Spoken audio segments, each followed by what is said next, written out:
থেকে এগুলো অনেক কষ্টে কাটা হয়েছে। মাটির দেখে যদিও তোমার কোনো কষ্ট ছিল না, আমিই সব কষ্ট করলাম। হ্যাঁ, যেটার মধ্যে পুরো শিকড় এসে দেখি, এই যে এভাবে দেখো অবস্থা দেখেন,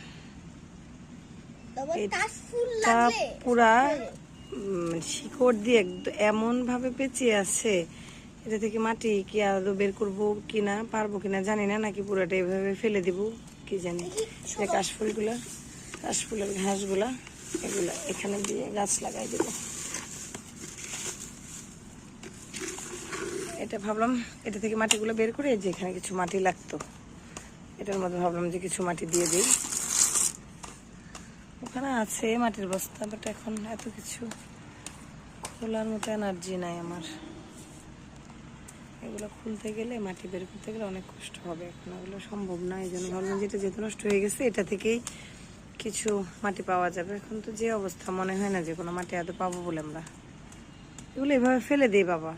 দাঁড়াও, আয়া থাকতে কিছু হার মানে না। আয়া তো খুব চেষ্টা করতেছে, আমাকে বলতে দাও, আমি পারবো, আমি পারবো।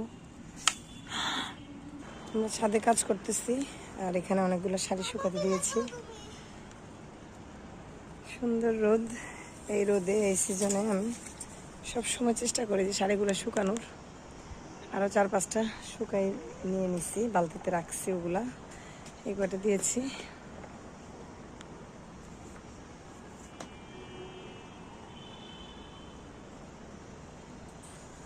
প্রত্যেক বছর এগুলো একটু শুকায়, খুব কষ্ট করতেছে। এখানে কিছুটা মাটি বের করা গেছে, আর কিছু এখনো বের করা যায় না।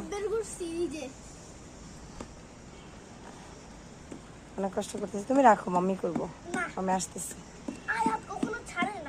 শাড়িগুলো একটু উল্টিয়ে দিয়ে মাম্মা আসতেছি, মাম্মা করবো, আমি করবো। এগুলো এগুলো করে মাটিগুলো বের করবো।